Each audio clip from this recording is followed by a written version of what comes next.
Akoloni ẹ má torí tèmi ké o, àjà lóní ẹ má torí tèmi ká o. Ìwé fíẹ́fíẹ́.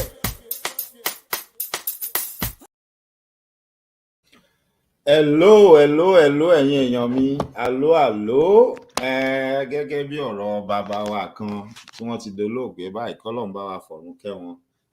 Alhaji Síkírù Àyìndé Barrister ni mò ń wí. Wọ́n ní mò ń ṣeré ní Canada, hello ń dún àbúrò ẹ̀kọ́ ni.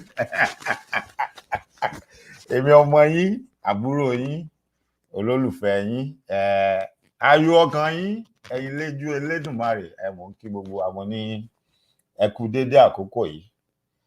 Ṣàlàáfíà nílé wa, ṣe dáadáa ni mo bá gbogbo wa. Ẹ wò ó bẹ́ẹ̀ ṣe ń wọlé, ẹ mọ bá mi pín ètò yìí, ẹni a tún ti délé ní gẹ́gẹ́ bí ìṣe tiwa.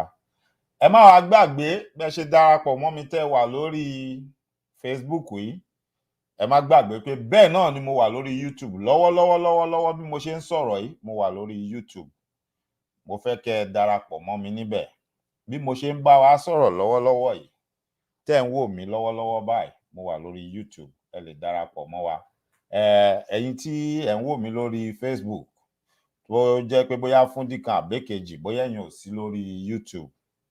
Mo mọ̀ pé ní àṣálẹ́ àná, ó dàbí ìgbà tá a dá yín lágara díẹ̀, ẹ má bínú sí wa.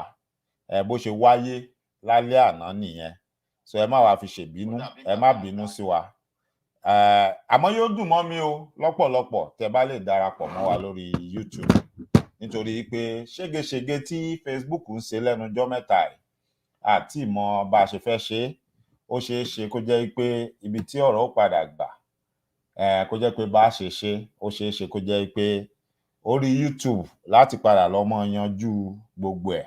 Nítorí pé bọ́n ṣe lè tọwọ́ bọ Facebook, wọn lè tọwọ́ bọ YouTube bẹ́ẹ̀. Béèyàn bá ti ṣe kọjá ààyè ẹ̀, tó bá ti tàpá sófin YouTube, wọ́n tiẹ̀ lọ́bẹ̀ bọ́ tọwọ́ bọ̀, àjọ rojọ́ ni, àjọ fìwé ránṣẹ́ ni. Ohun tó bá ní mo ṣe, tó fi fẹ́ kán gbé péjì mi wálẹ̀, àjọ lọ ṣàlàyé ń bẹ̀. Nígbà tí n bá ti lo ètò ẹ, tí mi ò sì ṣe nǹkan tán ní kéèyàn má ṣe. So mo bẹ̀ wá, mo rọ̀ wá, ẹ jọ̀ọ́ ẹ má gbàgbé, ó ṣe pàtàkì, ó pọn dandan, ẹ darapọ̀ mọ́ wa lórí YouTube yẹn. Àti pé tó bá yá lọ́jọ́ iwájú, àwọn nǹkan kan wà tó tún máa so mọ́ ọ̀rọ̀ YouTube yẹn tẹ́yin náà máa fi jàǹfààní. Bẹ́ẹ̀ ni, torí ó ṣeé ṣe máa padà ní àwọn ètò kan tá dàbí bonus tó jẹ́ pé orí YouTube nìkan ni màá ti máa ṣe, tí ò ní máa wá sórí Facebook rárá. Kí má wá fi àkókò wa ṣòfò, ẹ jẹ́ kí n kọ́kọ́ wọlé báyìí. Ẹ jẹ́ ká gbọ́ national anthem. Tá bá gbọ́ national anthem tán, ká wá bọ́ sójú àgbà mi. Ẹ má gbàgbé, láago 2, kò pé wákàtí kan mọ́ sí àsìkò tá a wà yìí, ẹ pàdé mi pẹ̀lú àǹtí mi, ìyáàfin Fúnkẹ́ Ìyálájé, lórí ìkànnì Fúnkẹ́ Ìyálájé, lórí ètò tá a fẹ́ ṣe lénìí. A fẹ́ sọ̀rọ̀ lórí àwọn nǹkan kan. A sì sọ̀rọ̀ nípa bàbá wa kan olóògbé, General Túndé Ìdí-Àgbọn. A sọ̀rọ̀ nípa wọn lénìí àti àwọn nǹkan míì náà tó ṣẹlẹ̀ láàrin ọ̀sẹ̀ tá a lò kọjá yìí. Ẹ má gbàgbé, níbi wákàtí kan sísìn, màá wà pẹ̀lú ìyáàfin Fúnkẹ́ Ìyálájé lórí ìkànnì Fúnkẹ́ Ìyálájé. Ẹ jẹ́ ká sáré gbọ́ national anthem wa náà.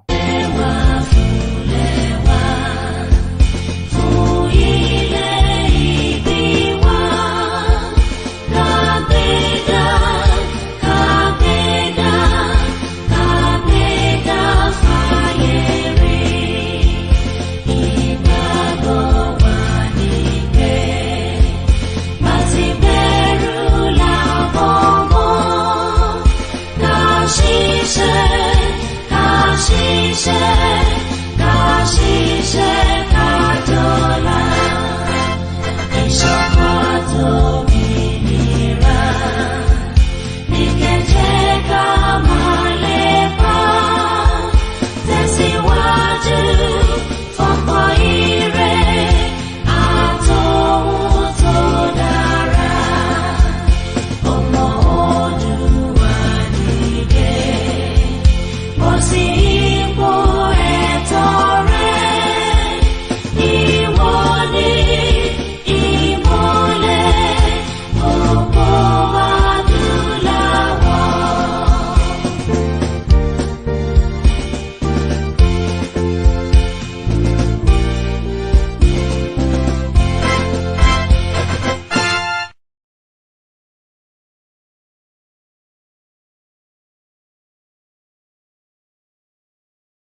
padà sórí ètò. Bẹ́ẹ̀ bá ṣe ń wọlé, ẹ jọ̀ọ́ mò ń bẹ̀ wá, mò ń rọ̀ wá. Ẹ bá mi máa share ètò yìí, ẹ share sí àwọn ọ̀rẹ́ wa, ẹ share sí àwọn olólùfẹ́ wa, ẹ share sí àwọn afẹ́nifẹ́re, ẹ share sí àwọn kan tí ò fẹ́ kí ilẹ̀ Yorùbá bàjẹ́, tí wọ́n ní dandan ni ilẹ̀ Yorùbá ní láti gba òmìnira. Ìpè a fẹ́ wà lábẹ́ ìjọba àwa ara wa, tó máa jẹ́ èdè wa, èdè kan, ìran kan, ẹ̀yà kan, níbi tí ọ̀rọ̀ wa tí ó ti jọ yéra wa. Tá ní máa jàjà lágbájá yìí ṣe ọmọ ọkọ, lágbájá yìí ṣe ọmọ Yorùbá, ibìkan ni ìyá lágbájá ti wá, ibìkan ni bàbá rẹ̀ ti wá. Tá dára wa mọ̀ tó fi ó wà tí ó fi díẹ̀ múlẹ̀ irú èèyàn wo ló tọ́ sírú ipò wo, kí ni ohun tó lè ṣẹlẹ̀ tó lè ṣokùnfà kéèyàn má lè bọ́ sírú àwọn ipò kan, tá ti láyéra wa tí ò wá ní máa bọ́ sí gbọ́n mi sí omi ò tó, téèyàn ò ní dàbí ẹni tó jẹ́ pé ó kórìíra ọmọlàkejì ẹ̀. Nítorí pé gẹ́gẹ́ bí àwọn ìwé mímọ́ wọ̀nyí bọ́n ṣe sọ fún wa, wọ́n ní ká fẹ́ràn ọmọlàkejì wa gẹ́gẹ́ bí ara wa, ṣùgbọ́n kò ní ká fẹ́ràn wọn ju ara wa lọ, ṣẹ mọ̀. Tá a bá wá mọ níbo ni boundary wà nígbà míì, a máa fẹ́ fa wàhálà nígbà tí ẹrú bá ń béèrè ẹ̀tọ́ tó tọ́ sọ́mọ tó lòun ní, a máa wà. Ṣùgbọ́n tí a bá ti là á, tá a búre, tá a láre, tá a pín dáadáa, tẹ́rú mọ́ra ẹ̀ lẹ́rú, tí wọ̀fà tó mọ́ra ẹ̀ ní wọ̀fà, ẹ mọ̀ pé ìjòyè gan ò ní ṣe bí ọba lágbo, àbí bẹ́ẹ̀ kọ́ ni. Ó ṣeé ṣe ètò tá a bẹ̀rẹ̀ yìí, tá a fẹ́ mẹ́nu dé léyìí, a lè má lè parí ẹ̀ o, kó jẹ́ pé a wá ṣe ní ìpele ìpele. Ṣùgbọ́n mo kàn ní gbà níyànjú ni pé ó di dandan á bẹ̀rẹ̀ ẹ̀, ẹ jẹ́ ká bẹ̀rẹ̀ ẹ̀. Tí n bá wá ṣe tó bá ti súnmọ́ bí ọwọ́ aago 2 fẹ́ lù ní èyí tí ò ní pẹ́ púpọ̀ mọ́, bóyá bí 40 ìṣẹ́jú sísìn, màá kásẹ̀ ńlẹ̀, màá lọ ṣe ètò pẹ̀lú ìyáàfin Fúnkẹ́ Ìyálájé. Ó wá ṣeé ṣe tí n bá parí ètò yẹn kí n padà wá, kí n wá tẹ̀síwájú, àbí ká sọ ìtẹ̀síwájú eléyìí ká sọ di ọ̀la. Ìkànnù méjèèjì máa jẹ́ ká mọ̀. Lónìí a máa ṣàlàyé àwọn nǹkan kan yéra wa nípa àṣà, ìṣe àti kí ni àwọn ohun tí ó jẹ mọ́ ọ̀rọ̀ wa nílẹ̀ Yorùbá. Báwo làwọn baba ńlá baba wa, báwo ni wọ́n ṣe ń ṣe tó sì ń jẹ́ pé ó ń júṣe fún wọn, tí wọ́n ṣíṣe, tó jẹ́ pé àwo èbó tí wọ́n fi ń jẹun kò jábọ́ fọ́mọ wọn lọ́wọ́, tílẹ̀ Yorùbá sì ń tùbà tó ń tùṣẹ. A máa la àwọn nǹkan kan yéra wa. Pé mi sọ fún yín, mo ní èmi á máa lọ káàkiri, máa máa kẹ́kọ̀ọ́, máa máa tẹ́tí sí àwọn èèyàn. Lára àwọn èèyàn tí mo ti mọ̀ tipẹ́tipẹ́tipẹ́, tí mo máa ń tẹ́tí sí, tí mò ń tẹ̀lé, tí mo mọ̀ wọ́n gan kó tó di pé wọ́n dé ipò àbí wọ́n dirú ẹni tí wọ́n dì lénìí, nígbà tí wọ́n tẹ̀ tí darapọ̀ mọ́rú ohun tán nígbàgbọ́ nú ẹ̀ lénìí. Òun ni arákùnrin tó ń sọ̀rọ̀ ńbí ni wọ́n wà. Ojú ni wọ́n fún ọ̀pọ̀lọpọ̀ wọn, iṣẹ́ àìmọ̀ olóko. Bẹ́ẹ̀ ni, inú mi dùn láti sọ fún yín pé èèyàn tó kẹ́kọ̀ọ́ ni o, èèyàn tó kàwé, torí ẹ̀ pé dáadáa, ara àwọn tó ṣe é mú yangàn láwùjọ, ara àwọn tó jẹ́ pé tán bá ní kán lọ pe àwọn ògúnnágbòǹgbò tó dáńtọ́, pé kán lọ pè wọ́n wá nídìí nǹkan téèyàn lè tọ́ka sí, téèyàn lè mú jáde ni. Wọ́n wá ń sọ̀rọ̀ nípa àwọn nǹkan kan tó ní í ṣe pẹ̀lú ìṣẹ̀ṣe, tó ní í ṣe pẹ̀lú Ifá. Bẹ́ẹ̀ ni, ṣé rí, nílẹ̀ Yorùbá kò síbi tẹ́ fẹ́ rọ́ ọ̀rọ̀ Ifá sí. Ọmọ tó bá ti sọ lẹ́nu ó sọ àpò ìyà kọ́ ni, wàláì, kò síbòmíì tẹ́ fẹ́ gbé gbà. Bẹ́ẹ̀ ni, ìwọ tó ò bá sì wádìí nǹkan kó o mọ bó ṣe rí gangan, irọ́ tán ń pa fún ọ, wọ́n ò fi kó ọ jẹ, wọ́n ò fi tàn ọ jẹ pẹ́pẹ́pẹ́pẹ́. Ó dijọ́ tójú ẹ̀ bá tó ṣí, torí ẹ̀ bá tó pé, tó bá tó ṣe àwọn àyẹ̀wò àwọn nǹkan kan fínífíní, àbí tó bá tó lọ ṣèwádìí àwọn nǹkan kan, kí ìwọ náà kó tó wá mọ̀ pé ó dáa, ó ṣeé ṣe kó jẹ́ báyìí lórí lóòótọ́ o. Ṣùgbọ́n mò ń bọ̀ ná, mi ò tíì dé. Ẹ já ṣe báyìí, ẹ jẹ́ n gba bí wọlé ńgbà tẹ́ bá tún bá mi pe àwọn ọ̀rẹ́ wa wípé àti dórí ètò kan máa bọ̀. In learning, relearning, and unlearning. Ẹ pẹ̀lẹ́ o, ẹ ṣé gan ni. orin tí arọra ń gbọ́ yẹn Abbas Obesere Abasido 1 ohun ọ̀lẹ̀ ń gbọ́ yẹn láti ṣe orin ó ti pẹ́ díẹ̀ ṣùgbọ́n mo fẹ́ràn orin yìí gan nítorí ó ní àwọn ọ̀rọ̀ kan tó ní kìmí nínú tèmi fẹ́ràn kí n máa gbọ́ àbí kí n máa lò pàápàá jùlọ tá a bá rọ́mọkọ́mọ tó fẹ́ yájú ságbà tá a bá rọ́mọkọ́mọ tó bá fẹ́ mọ ṣeré dèrèdè tá a bá kọ́kọ́ fẹ́ nà wọ́n ní pàṣán ọ̀rọ̀ pé ẹ lọ yára yín brain ẹ jẹ́ kó rí yín pé èmi á fẹ́ràn láti máa lo irú orin bẹ́ẹ̀ nítorí pé kì í ṣe gbogbo ìgbà lèyìn ó máa sọ̀rọ̀ láti dáyàn lóhùn pàápàá jùlọ tó bá lóhun tó lè lò láti dáyàn lẹ́kọ̀ọ́ àbí láti dáyàn lẹ́kọ̀ọ́ à ń ṣe kánndúkándú ṣó ti yé wa.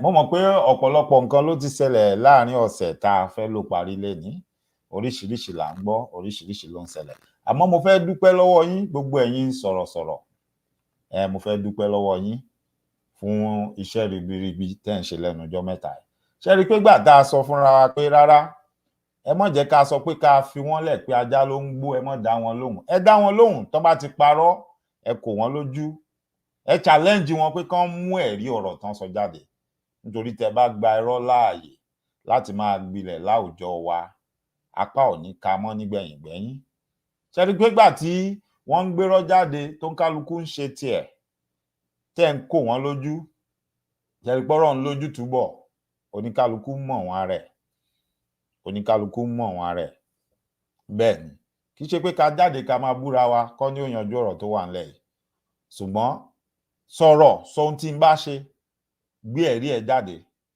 kémi náà sì jáde kí n wá challenge ẹ pé ó yá ohun tó sọ yìí ẹ̀rí ẹ̀ dà òun ni a fi yanjú ọ̀rọ̀ tó wà ńlẹ̀ ó ní gbogbo èèyàn ó fi mọ̀ ta ló ń parọ́ fúnra wọn ta ló ń ṣàṣemáṣe mo rò pọ̀pọ̀lọpọ̀ yín lẹ ti rí voice note kan tó ń lọ káàkiri àwọn sisters mi kan wọ́n ti ṣètò lórí ẹ̀ wọ́n ti sọ̀rọ̀ lórí ẹ̀ ó yà mí lẹ́nu láàárọ̀ nígbà tí mo gbọ́ pé ìyá yẹn ti bọ́ síta wọ́n ń bẹ̀bẹ̀ wọ́n yí ohun tí wọ́n sọ padà pé kò rí bẹ́ẹ̀ kò ń ṣèròǹgbà táwọn ní lọ́kàn nìyẹn èròǹgbà àwọn ni pé láti parí ọ̀rọ̀ àmọ́ mi ò ní mẹ́nu bọ̀rọ̀ yìí lọ títí orí ètò lọ́dọ̀ ìyá àǹtí mi ìyáàfin Fúnkẹ́ Ìyálájé òun ni mo ti fẹ́ sọ̀rọ̀ nípa ẹ̀ mo kàn ní kí n rán wa létí ni pé ẹ má gbàgbé bẹ́ẹ̀ bá rẹ́nikẹ́ni tó jáde tó sọ̀rọ̀ tó jẹ mọ́ bí irọ́ ẹ má bo nǹkan kan mọ́lẹ̀ ẹ má bo ẹnikẹ́ni láṣìírí ẹnì kan gbẹ̀rí ẹ̀ jáde pé ẹ fẹ́ rí ẹ béèrè question a béèrè ọ̀nà ìṣìnà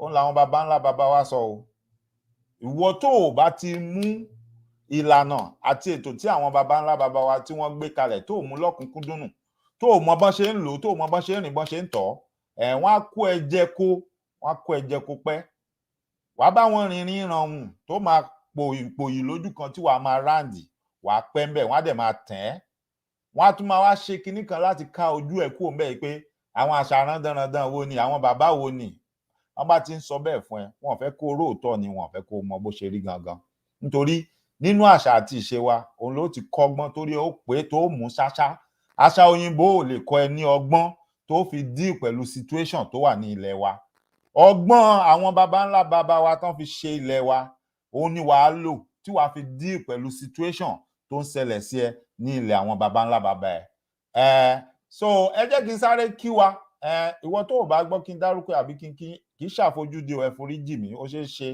kí n má rorúkọ yín bẹ́ẹ̀ sọ ẹ foríjì mí mo rí yín bẹ́ẹ̀ o ìyáàfin Fúnkẹ́ Ìyálájé ẹ ṣé tẹ́ darapọ̀ mọ́ wa bó tiẹ̀ jẹ́ pé àní time ó di dandan kí n acknowledge yín kí n kí yín alàgbà Lateef Ọlámídé Adélàjà Adéwọlé thank you so much ẹ ṣé tẹ́ darapọ̀ mọ́ wa mo rí yín bẹ́ẹ̀ alàgbà Ọlátúndé Amúsàn ẹ ṣé gan ni mo rí yín bẹ́ẹ̀ ẹ ṣeun gan tẹ́ darapọ̀ mọ́ wa alàgbà Adéwálé Ọ̀rẹ́kọ̀yà you are welcome ẹ ṣé tẹ́ darapọ̀ mọ́ wa mo kí yín wọ́n ní happy weekend èmi náà kí yín o happy weekend to you too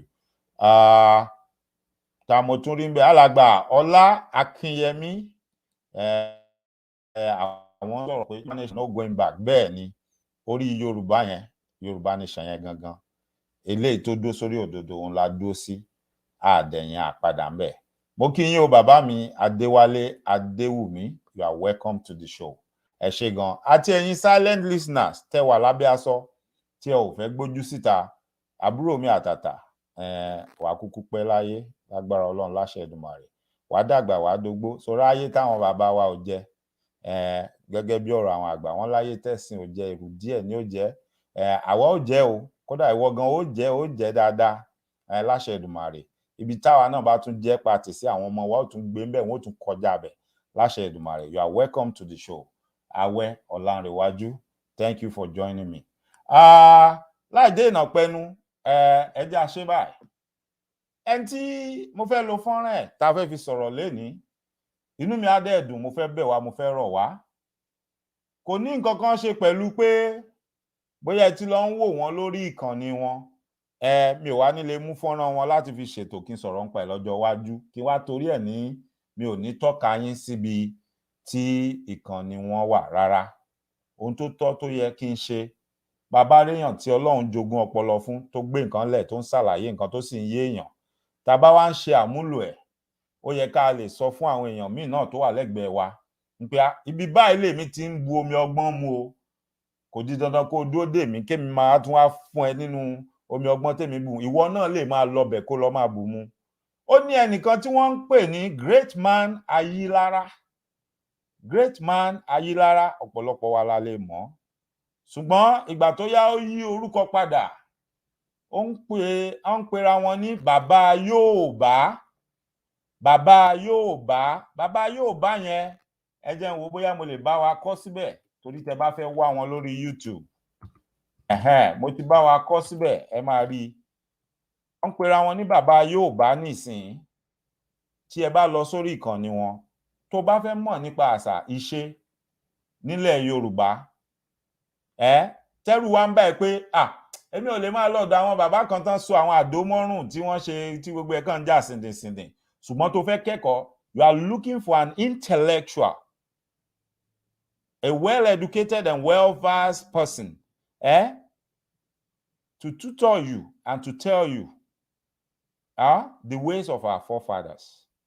Especially tó bá tún ní ṣe pé okay, Odùfá wo ló gbélé lẹ̀, kí ló Odùfá sọ ń pa eléyìí? Go to this man, go to his channel, go to YouTube and check him out. Bàbá Yorùbá, Great Man Ayilára. I love his style. I like the way he breaks things down. Ó máa ń fọ́ sí wẹ́wẹ́. A tún sọ ní Yorùbá, a sọ lóyìnbó. Fọ́nrán wọn ni mo mú wá tá a fẹ́ fi dára wa lẹ́kọ̀ọ́. Mo fẹ́ kẹ́ ṣí ọkàn yín payá, kẹ́ ṣí etí yín kalẹ̀, kẹ́ gbọ́n tí wọ́n ń sọ. Eléyìí ò ní ṣe pẹ̀lú ẹ̀sìn ẹ, kò gbé ẹ kúrò ní ẹ̀sìn ẹ. O fẹ́ kẹ́kọ̀ọ́ ni, o fẹ́ ní ìmọ̀. Tó bá gbọ́ tí wọ́n ń pe ẹnìkan ní professor, wo Professor Wọlé Ṣóyínká bó ṣe wà yẹn. Ọ̀pọ̀lọpọ̀ káàkiri àgbáyé ni wọ́n ń wo bàbá yẹn tí wọ́n ń bọ bí òrìṣà. Kò sí nǹkan méjì tán fi ń bọ bí òrìṣà ju pé bàbá yẹn wá ìmọ̀ kún ìmọ̀. Now if you ask me, is Professor Wọlé Ṣóyínká a Christian, Muslim or oníṣẹ̀ṣe? I will tell you, I don't know. I don't know his religion. Mi ò mọ religion tí bàbá yẹn practice. All I know is, to me, he's a good man. He's a nice man. That's all I can tell you. Because mi ò tí ì rí ibi tí wọ́n ti ní wọ́n ṣeṣẹ́ láabi àbọ̀n hùwà burúkú kan kí n wá gbọ́ pé bàbá Professor Wọlé Ṣóyínká ló wà ńbẹ̀. So fún díẹ̀ yìí, I see him as a good person. So tó bá bi mí pé ṣé Kristẹni ni, mo lè sọ pé Kristẹni ni, torí ìwà bíi Kristẹni mò ń bá lọ́wọ́ ẹ̀. Bó bá ní ṣé Mùsùlùmí ni, mo lè sọ pé èèyàn tá a lè pè ní Mùsùlùmí òdodo ni, nítorí pé iṣẹ́ tó yẹ kí Mùsùlùmí òdodo máa ṣe ni mò ń bá lọ́wọ́ ẹ̀.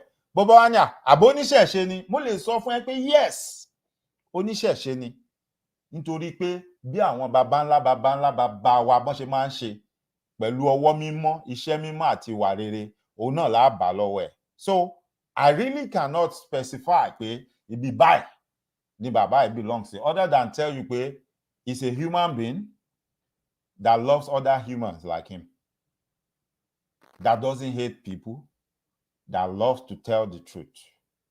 He doesn't steal from people. Ìwọ tó bá sì ló jalè, mú ẹ̀rí jáde wá kó wá fi hàn wá. Ṣé ohun tí mò ń sọ yé wa? Now, mo wá rí ara àwọn ètò tí bàbá wa yìí ṣe. When I call him Baba, I put him in that position because of his knowledge, because of what he possesses. It does not necessarily mean he's an older person. I don't know who is older between himself and myself because I don't know his age. We might be about the same age, or maybe I'm a little older than him. I don't know. But I respect his knowledge because I'm learning from him. Mo kí yín ìyáàfin Ọmọbọ́lá Ọládèjì Bọ́lá White. Ẹ káàbọ̀. Bàbá wa Ajíbóyè, ìyá wa Ajíbóyè Nájímù Ṣàngóládé, you are welcome. You see, mo like yín bẹ́ẹ̀ ṣe yí orúkọ yín padà yẹn because orúkọ kọ́ ni ọ̀pọ̀ ló ti yí orúkọ wọn padà nílẹ̀ tó mọ́lé ní. Ẹlòmíì náà sọ ní Ṣàngódélé, Ọ̀yátókun, omi tókun, tó jẹ́ pé wọ́n ti yí orúkọ wọn padà tí wọ́n náwọn ò lè jẹ́ orúkọ yẹn. Mo kí yín ẹ káàbọ̀ bàbá wa Ayọ̀wálé Òjó. Now, láì dènà pẹnu nítorí pé àlákòókò tó pọ̀, ṣé mọ̀ pé mo ní dédé bí aago méjì, which is bí 20 ìṣẹ́jú sísìn, màá kẹ́sẹ̀ ètò yìí ńlẹ̀ fún títí gbà yìí láti lè lọ darapọ̀ mọ́ wa ìyá wa ìyáàfin Fúnkẹ́ Ìyálájé lórí ìkànnì wọn fún ètò tá a máa ń ṣe lọ́jọ́ Sátidé. Àmọ́ kó tó dìgbà yẹn, màá bẹ̀rẹ̀ ètò títẹ̀lé yìí. Ibi tá a bá fìdí ẹ̀ tì sí lágbára Ọlọ́run láṣẹ Èdùmàrè, a gbé ń bẹ̀ á tẹ̀síwájú. Ó ṣeé ṣe kó jẹ́ pé láṣálẹ́ náà là á tẹ̀síwájú. Ó sì ṣeé ṣe kó jẹ́ pé lọ́la nígbà tí lẹ́yìn tí bá ṣe ètò tọ̀dọ̀ ìyáàfin Fúnkẹ́ Ìyálájé tán. Mo kí yín o bàbá mi alàgbà Fatai Mọ́tájò, much respect sir, you are welcome sir. Alàgbà Ayọ̀wálé Òjó, mo kí yín o, ẹ ṣé gan ya. Wọ́n bá mi kọ orúkọ yẹn síbẹ̀ pé orúkọ bí èṣù bí yìí àwọn èèyàn wá lọ yí padà Jésù bí yìí. I'm not saying you are wrong, but what is wrong with the first name? Tell me, what is wrong with the first name? You don't know. Even the name that you are claiming, that some of us are claiming, do you even know the meaning of those names? Perhaps if you do your research and you find out the meaning of some of the names that some of us goes by, we may not like them at the end of the day. We may want to change our names back to whatever names we were given at childbirth. Now, láì dènà pẹ̀lú, ẹ jẹ́ ká wọ orí ètò, ẹ jẹ́ kí n gbé fọ́nrán bàbá wa yìí. Like I told you, he's a young guy. I just call him Baba because I respect his brain. Yes, he's an intellectual. So ẹ jẹ́ ká gbọ́ bí wọ́n ṣe ń gé àwọn nǹkan kan palẹ̀ fún wa, bí wọ́n ṣe ń ṣàlàyé nǹkan kan fún wa tó máa wá gbé wa wọnú kí ni wọ́n ń pè ní èèwọ̀ nílẹ̀ Yorùbá. Kí ni ìtumọ̀ èèwọ̀ lédè òyìnbó? Ọ̀nà mélòó la lè túmọ̀ èèwọ̀ sí lédè òyìnbó? Which means if you are not careful, the translation and the meaning you are giving to most of these Yoruba ways, Yoruba cultures in English might mislead you to think it is something bad or something evil. Or it might confuse you not to know that this is actually something that was written in the Bible that you are already doing. It depends on whatever translation you are giving to it. So ẹ jẹ́ ká jọ wo fọ́nrán yìí. Mo bọ̀ o. In learning, relearning, and unlearning, especially regarding African spirituality. Ohun bàbá wa yẹn lẹ ń gbọ́ lẹ́yìn àsọ yẹn, ṣùgbọ́n ẹ jẹ́ kí n gbé wọn wá sójú fọ́nrán níbi tí gbogbo wa ó ti rí wọn. And also correcting every negative vibes and notion that has been relearning and unlearning, especially regarding African spirituality, and also correcting every negative vibes and notion that has been given to it by the narratives of Nollywood and also the shenanigans that is out there to blackmail emotionally and also otherwise African spirituality, especially from the Yoruba aspect here. We thank you for availing your time, and we also hope that you can tell your children that there's nothing bad about African spirituality. A ti ń ṣe gbogbo oríṣiríṣi ìgbìyànjú wa.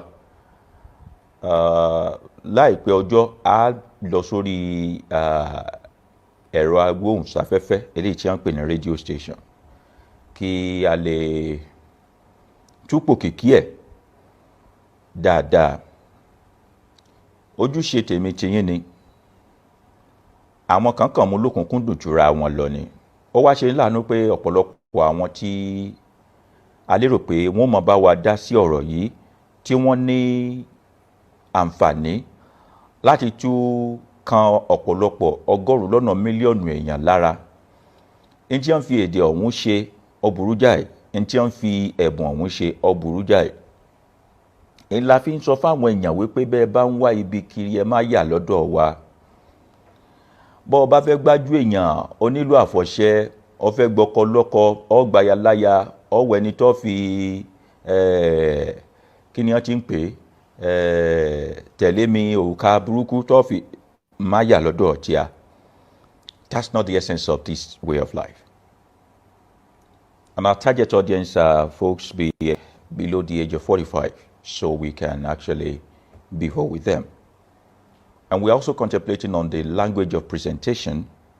While we want to push ahead our language to ensure that we do not let it go into extinct, we also are concerned about reaching wider coverage of people, because on this platform we have Igbo people, Hausa people, African American, Brazilian, and all of those who are following us, and we want to be able to reach them. Even the Yoruba people, some of them do not really understand the conch Yoruba that we speak, and it is forbidden for me to now begin to speak many first of all. Yóò dára fún wa. Ẹ jẹ́ ká tó bẹ̀rẹ̀, ẹ jẹ́ á ṣèbà lọ́wọ́ àwọn tó láyé tó nílẹ̀, tó lágbèdè méjì ayé àti ọ̀run. Àṣèbà afẹ́fẹ́, àṣèbà ọ̀run, àṣèbà ilẹ̀ ńlẹ̀, àṣèbà gbogbo nǹkan tí ń mí àti tí ò mẹ́ rí àlàyé yìí. Àṣèbà àwọn tó dé ká tó dé, tán tẹ̀ ká tó tẹ̀, tán jáwé ká tó jáwé, àṣèbà àwọn ìṣíwájú, àwọn baba ńlá baba wa tó ti lọ. Àṣèbà àwọn tí gbogbo èèyàn ń bẹ̀rù, àwọn olókìkí òru, àṣèbà àwọn náà. Wọ́n ní yèyé ọmọ ní gbọmọ, èrùkẹ̀rẹ̀ ní gbọmọ Ọ̀rúnmìlà. Ẹ̀yin la képe lónìí. Ọ̀rọ̀ lásọ, ẹ má jẹ́ asọ tán. Iṣẹ́ ìtúsílẹ̀, iṣẹ́ ìdáǹdè la fẹ́ ṣe. Ẹ má jẹ́ ohun wá, kò hun alára, kò hun ajérò, kò hun ọ̀ràngún ilé ìlà, kó má hun tèmi ti àwọn olólùfẹ́ mi lónìí o. Tọ́, ẹ jẹ́ á bẹ̀rẹ̀. Lónìí, a ó gbé nǹkan kan yẹ̀wò tí wọ́n pè ní èèwọ̀. Èèwọ̀. Èèwọ̀. There are two ways you can relate with that. It's either you call it taboo or you call it commandment. But I would rather tilt towards calling it commandment than saying it is a taboo. I have my reasons. Ṣùgbọ́n àwọn Yorùbá mọ̀ pé ní èèwọ̀. Èèwọ̀ ṣe pàtàkì nílé ayé ọmọ ẹ̀dá kọ́múlò. It's very important for you to observe those commandments. We have different sets of commandments in African spirituality. We have the 42 law of Mahat, for those who understand Kemet theology. 42 law of Mahat. I have not killed, I have not stolen, I have not slept with another man's wife, I have not done this and all that. The 42 law of Mahat was what the Greek folks, the Roman folks, came across.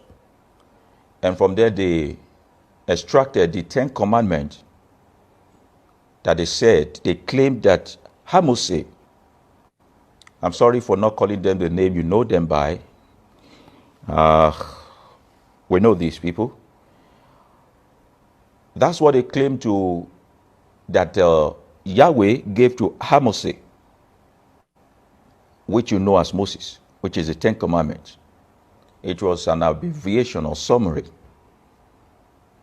However, the 10 Commandments of Moses was an introduction to even more strenuous commandments.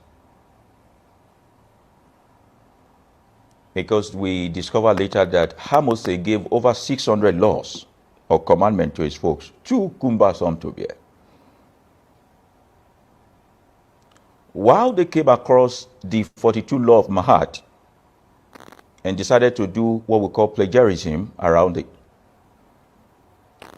Because it is very going to be difficult for a Babalawo to reach out to the young folks of this generation if you are not learned. That's why it's hard to connect with all those Babalawo in the village. And It's so unfortunate also that folks who see me as one do not believe or trust me as one because I speak good English, because I'm educated. They expect you to be a babalawo, and you should not be educated. You should be dirty. You should not be able to speak English. You should not know history. You should not be vast. They are suspicious that babalawo things stay in boyi. This one that knows cannot be true babalawo. It is such a misconception. They expect you to put a guard, which is called ado, to be walking around with cowries around you, looking like a, But we are changing narrative. We are changing it. We are making it more presentable. Now, while those were going on, Orunmila Baba Agboniregun, who is the leader of all the Babalawo, who all the Babalawo follows. We have different segments of our Aboyeboji show. We have different segments of our spirituality. We have the spiritual aspect, we have the pharmaceutical aspect, and we have the specialist. The Olosoyin, those ones are Onishegun, they follow their leaders. The what you call the Olorisha, either specializing in appeasing Shango, Ogun, and the rest of it. While the Babalawo are followers of Orunmila Baba Agboniregun, ìtumọ̀ Agboniregun ni pé ẹni tó gbọ́n jù láyé, the custodian of wisdom. That's their Solomon that they plagiarized for you, calling him, oh, he's the wisest and all that. It was Orunmila they were talking about. And you also see that they always shoot themselves in the leg. And you see in the Song of Solomon, where Solomon was even claiming to be the darkest of all his father's children, it's talking about you, we, us. Now we move on. Orunmila Baba Agboniregun, ó pẹ̀lú àwọn òòṣà tí wọ́n tẹ̀lé ayédó. There are 24 of them, the 24 elders. Lára àwọn 24 elders tá à ń sọ yìí, wọ́n mọ̀ọ́mọ̀ má fi Ògún lákàyè ọ̀sùn mọ́lẹ̀ sí ni. Why? Because Ògún is not an orisha or energy that is peculiar to a certain family alone. So when we appease our head, we appease Ògún. Why? Because Ògún is the energy of victory that helps you to scale through. Orílẹ̀-èdè fi ń labú lálẹ́ odò, oríṣìí lọ́mọ ẹranko fi ń lagbójá. Bọ́ọ̀ bá ní agbára Ògún lára ọ̀ lè jàjàyè. Eléyìí ni wọ́n mọ̀ pé ní pé Ògún yè o, Ògún yè. So tá a bá bọ orí fún ni, a mọ̀ tún fún ni ní agbára Ògún láti fi jàjàyè lé ayé. Ògún ṣáájú gbogbo àwọn òòṣà 24 ọ̀hún, ó ṣáájú wọn délé ayé àkámọ́. Ńlá fi ń pè ní Ògún lákàyè, Ògún lákàyè, which means Ògún is the one who paved way, who paved way for all other òrìṣà globally. Somebody is saying who is now Ifa. All right, so please, when we are on this platform, try, if you are not speaking correct Yoruba, please speak correct English. All right, so you don't confuse me. Àbí? Ṣebẹ́ láwọn babaláwo gbé èbó àbí? Ẹ má wọ́rí o. Àwọn babaláwo tó gbé èbó ń bọ̀, wọ́n á ṣàlàyé fún yín. Wọ́n á fi yé ọ̀pọ̀lọpọ̀ gan pé èbó tẹ́ ń sọ lẹ́nu gan kò correct. Wọ́n á correct òyìnbó yín. That IPA is an abbreviation of a word called Indigenous Faith of African People. Indigenous Faith of African People. People think Ifa is an Orisha. Ifa is not an Orisha. That's part of the narrative we are trying to set up. Ifa is never one single Orisha. Ifa is a way of life. Is the reading of nature. Are you getting me? That's why they call it oracle. Ifa is a mouthpiece of nature, how life should go. And the one who first mastered this way of life is called Orunmila Baba Agboniregun. Orunmila kífá ní abẹ́ odù Ògúndáṣẹ̀, ní Ifá Ògúndáṣẹ̀, under the corpus of Ògúndáṣẹ̀. That's where this Eewo or commandment came for us. Ifá yìí ìrosùn méjì ni. Báwo la ṣe kì í? Wọ́n ní èrò gègé sí ẹkú, èrò gègé ṣe ẹ yà wá, ẹ wá bomi ìlórò mu. Adíá fún ọmọ tí bàbá ẹ kú tó lóun ó fẹ́ ìyá òun àbóhun ó ṣúyà òun lópo. Wọ́n ní a kì í ṣe èèwọ̀, bó bá ń bi ni odò níbẹ̀, èèwọ̀ ni àìṣúyà ẹni lópo. Are you listening? Are you learning? Ẹ̀yin èèyàn mi, ṣé ń tẹ́tí, ṣé ń gbọ́? Ṣó ń jọra wọn? Ṣó ń wọ orí? Ṣá ń kẹ́kọ̀ọ́? Ṣé ìṣepá kan ń ṣatótónu lásán? Torí mo fẹ́ kú kinní kan kó yé gbogbo wa, kó dá wa lójú o. Eléyìí ò ní ohunkóhun ṣe pẹ̀lú pé ẹnikẹ́ni ń jàjà ẹ̀sìn. Èmi tí mo jókòó níwájú yín tí mò ń bá yín sọ̀rọ̀ yìí, bẹ́ẹ̀ bá bi mí pé ẹlẹ́sìn wo ni ọ́, gẹ́gẹ́ títí di bí mo ṣe jókòó yìí, màá sọ fún yín pé ọmọlẹ́yìn Kristi ni mí, ẹlẹ́sìn Kristẹni ni mí. Ohun tí mò ń ṣe lọ́wọ́lọ́wọ́ tẹ́ ń wò tẹ́ ń gbọ́ yìí kò ní ohunkóhun ṣe pẹ̀lú ẹ̀sìn. À ń dára wa lẹ́kọ̀ọ́ ni o. Ọ̀rọ̀ àwọn àgbà ni. Wọ́n ní bọ́mọdé bá ṣubú á bojú wo wájú, bágbà bá ṣubú á bojú wẹ̀yìn, á wo ohun tó gbé ṣubú. O ò lè mú ìlànà tí ọ̀tá rẹ tó fẹ́ mú ọ lẹ́rú tó gbé kalẹ̀ fún ọ tó ní kó o máa gbà, kó wá ló fẹ́ gba ìlànà yẹn, ìrìn àjò yẹn ló fẹ́ rìn tó fẹ́ fi gbára rẹ lẹ̀ lọ́wọ́ ẹ̀. Nítorí pé àkọ́kọ́ náà, ẹni torí ẹ̀ bá kọ́kọ́ pé wàá ti kọ́kọ́ rò pé nínú ohun tó gbé lé ọ lọ́wọ́ tó sọ pé àwọn òfin mi rèé o, àwọn ìlànà mi tó mọ̀ tẹ̀lé rèé o, tó bá ti ń ṣe báyìí kò ní sí wàhálà, kò sì ní sí bìlísì. Ó ti fi àwọn nǹkan kan síbẹ̀ tó fi jẹ́ pé o ò ní bọ́ lóko amúnisìn. Tó bá fẹ́ bọ́ lóko amúnisìn, kí ni àwọn ìlànà, kí ni àwọn ọ̀nà tí wọ́n fúnra rẹ̀ gangan ti mọ̀ tẹ́lẹ̀ kó tó sọ ọ́ di ẹni tí wọ́n mú sìn, kó tó mọ wá fún ọ lófin títí ẹ̀. Àwọn tó kọ́kọ́ lọ rántí nìyẹn, tó lọ gbé yẹ̀wò. Ó ṣeé ṣe bóyá a ti gba orúkọ rẹ lọ́wọ́ rẹ, a ti yí orúkọ rẹ padà. Ó kọ́kọ́ lọ wádìí náà. Wọ́n ní orúkọ ọmọ nìjánu ọmọ, àbí? Torí tọ́mọ bá dáràn náà la ṣe ń sọ lórúkọ.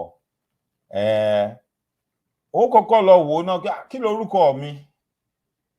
Ká tó yí padà. Kí ló dé tá a yí padà? Ó kọ́kọ́ yí orúkọ ẹ padà náà. Ó padà sórúkọ tí wọ́n sọ ọ́ gangan.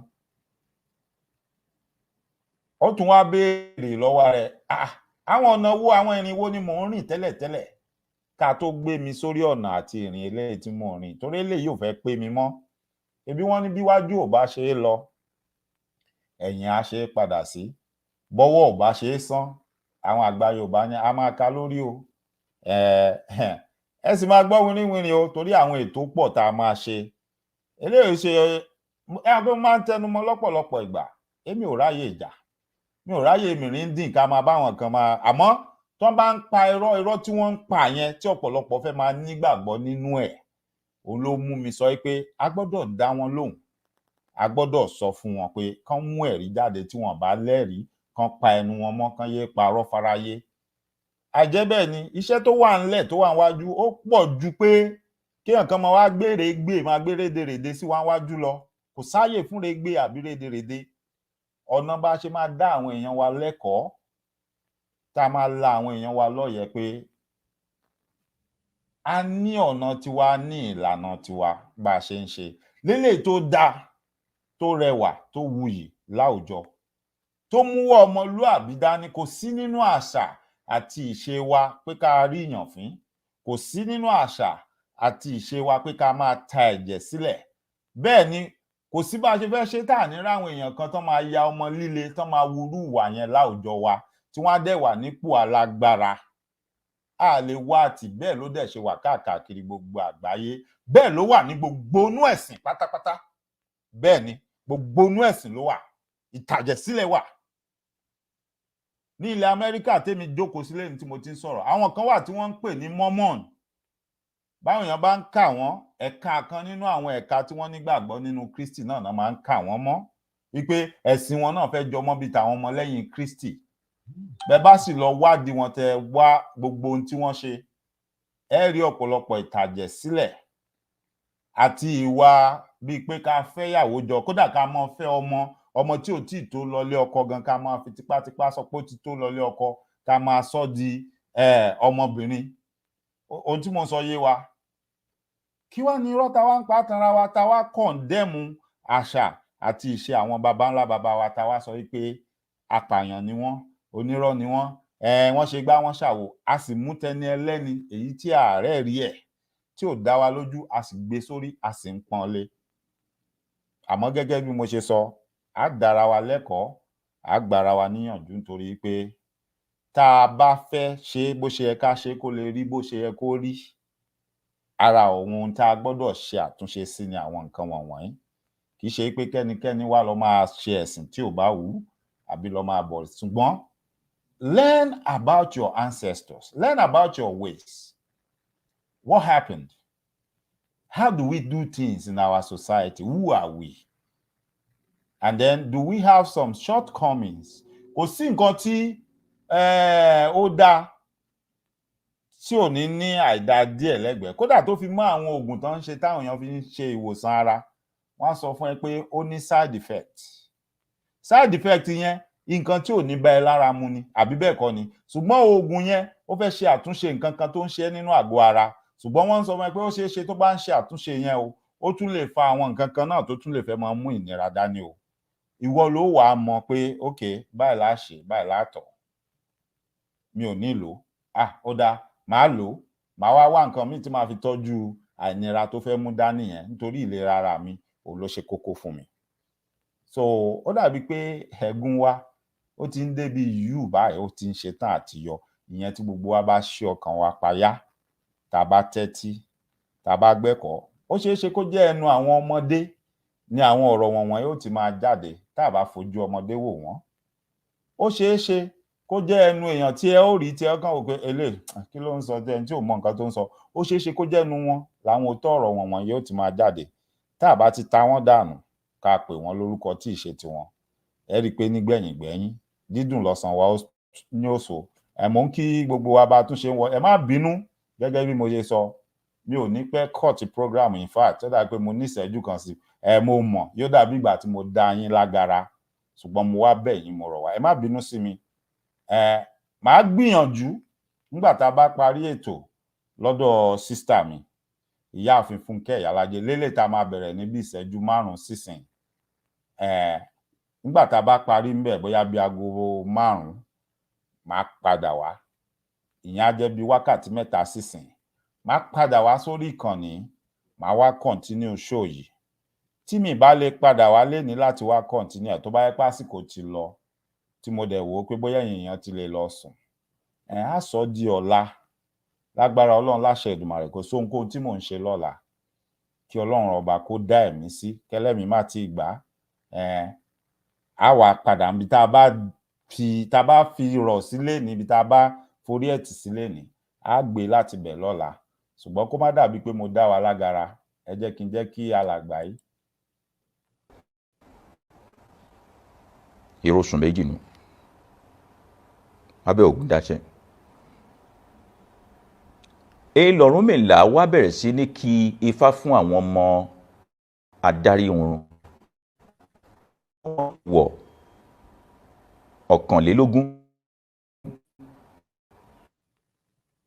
21 one commandment, which is èèwọ̀ gbogbogbò. Ìpele ńlá gé èèwọ̀ sí. Ìpele mẹ́ta ni èèwọ̀ wà. There are 3 levels of commandments in African spirituality. The first is the general commandment, meant for both old, young, and all that. And there are 21 of those general commandments. We will take a look at few of them today so that I don't waste much of your time.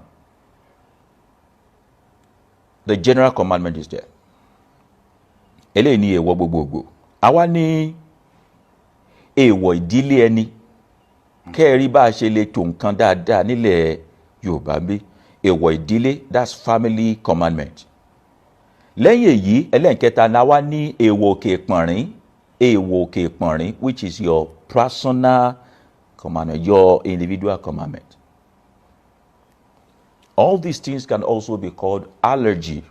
Allergy that disrupt the law and order of nature against society, against family, and against individuals. Ẹ jẹ́ àkọ́kọ́ mú èèwọ̀ gbogbogbò ká àkọ́kọ́ mú pọ́n. I will be explaining to you. You're giving me double job. That's why we spend so much time on the program every time, because I speak Yoruba, I speak English also. Ẹ̀yin èèyàn mi ẹ má bínú gẹ́gẹ́ bí mo ṣe sọ. Ẹ ti mọ̀ pé gẹ́gẹ́ bí ìṣe tèmi lọ́jọ́jọ́ Sátidé màá máa darapọ̀ mọ́ àǹtí mi lórí ètò wọn. Àjọ máa ń sọ̀rọ̀ ni. Ẹ pàdé mi nísìn tí n bá ti ń kú òǹbí lórí ètò ìyáàfin Fúnkẹ́ Ìyálájé lórí ìkànnì wọn. A máa sọ̀rọ̀ nípa àwọn nǹkan kan lénìí. Lára ọ̀rọ̀ wa lénìí a tún mẹ́nu bà ọ̀rọ̀ bàbá wa olóògbé Túndé Ìdí Àgbọn láti Kwara State. Mo rí yín bẹ́ẹ̀ alàgbà Irenitemi Hamid. Alàgbà Irenitemi Hamid. Mo rí yín bẹ́ẹ̀, mo ń kí yín o, ẹ ṣeun gan ni. Mo rí yín bẹ́ẹ̀, wọ́n ní Yorùbá Nation no going back. Ó dàbí pé ìgbà tá a kọ́kọ́ bẹ̀rẹ̀ ètò ojú mi fo orúkọ yín. Bàbá mi Babátúndé Ẹ̀lúkú Yusuf, ẹ káàbọ̀ sórí ètò, mo kí yín o, ẹ káàbọ̀. Ìyáàfin Comfort Nikki, ẹ káàbọ̀ sórí ètò, ẹ ṣé gan ni. Ẹ má gbàgbé, mò ń lọ sórí ìkànnì Ìyáàfin Fúnkẹ́ Ìyálájé báyìí. Nígbà tí n bá kúrò ńbẹ̀ láṣẹ Èdùmàrè, tọ́jọ́ ò bá tí ì wọnú jù, màá padà wá, ó ṣeé ṣe kó jẹ́ bí wákàtí 3 sí ìgbà tá a wà yìí láti tẹ̀síwájú pẹ̀lú apá kejì ètò yìí. Bákan náà ẹ má gbàgbé, ẹ darapọ̀ mọ́ mi lórí YouTube page mi, nítorí pé pẹ̀lú gbogbo ohun tí ó ń ṣẹlẹ̀ lórí Facebook yìí, ó ṣeé ṣe kó jẹ́ pé tó bá kàn déédéé dọjọ́ kan ẹ lè má rí wa lórí YouTube mọ́. Ó ṣeé ṣe kó jẹ́ pé bọ́n bá ti ṣe bọ́n ṣe ń ṣe, a lè kúkú wá ṣe kíni ká wà lórí YouTube, torí lórí YouTube níwọ̀nba àgbà tá a bá ti ṣe ohun tó lòdì sófin YouTube, ó ṣòro fún ẹnikẹ́ni láti dédé máa tọwọ́ bọ ojú ìkànnì wa. Ṣùgbọ́n lórí Facebook, ara ohun tó rọrùn jù láti ṣe ni. Bẹ́ẹ̀ ni, nítorí wọ́n bá parọ́ gan-an, kẹ́ tó lọ bẹ̀ lọ sọ pé irọ́ ni wọ́n ń pa àbí wọ́n ń ṣe nǹkan kan, á máa gbà kókò. Ṣohun tí mò ń sọ yé wa. So gẹ́gẹ́ bí mo ṣe sọ, mo mọ̀ pé ọ̀pọ̀lọpọ̀ wa lohun tí a ti ń gbọ́ àtohun tí wọ́n ń sọ yìí ló ti ń dùn mọ́ wa. Ẹ má wá gbàgbé o, mo ti sọ, èmi ò wá láti wá máa fún wa lẹ́ja jẹ. Mo fẹ́ kẹ́yin náà máa pa ẹja ìfúnra yín, ó bá ṣeé ṣe kẹ́yin náà fúnyàn jẹ. Ẹni tó ń sọ̀rọ̀ tẹ́ ń wò yìí òun ni wọ́n ń pè ní Great Man Ayilara. He has his own YouTube page. Orúkọ tẹ́ lè fi rí YouTube page wọn òun ni mo gbé sójú ìran yìí. Bàbá Yorùbá, Bàbá Yorùbá. Ṣé rí pé ẹ lọ wò lọ́dọ̀ wọn lórí ìkànnì wọn, ẹ gbọ́ bọ́n ṣe ń sọ. Kò ní nǹkan kan ṣe pẹ̀lú ìgbà tèmi bá tún mú fọ́nrán wọn wá tí bá ń ṣàlàyé ẹ̀ níwọ̀nba bó bá ṣe yé èmi mọ́. Kò dira wọn lọ́wọ́, kò ní nǹkan kan ṣe nípa ẹ̀. Ó ní òní jẹ́ ń sọ pé mi ní sọ bí tí mo ti rí fún wọn. No, ẹ lè lọ wò. In fact, bẹ́ẹ̀ bá lọ wò tẹ́ ti ní understanding, ó bẹ́tà ńgbà tèmi àti yín bá tún wá jọ jókòó tá a jọ ń jíròrò lórí ẹ̀, a jọ máa sọ̀rọ̀ fúnra wa, a máa ṣàlàyé ọ̀rọ̀ fúnra wa ni. Ṣé wọn pé gbà tí alàgbà yìí tí wọ́n ṣe ètò yìí tí wọ́n ṣe live, ẹ rí i pé àwọn èèyàn kan ń béèrè question lọ́wọ́ wọn, wọ́n dẹ̀ ń dá wọn lóhùn. Náà wọ́n ti ṣe ètò yìí, wọ́n ti kúrò ńbẹ̀.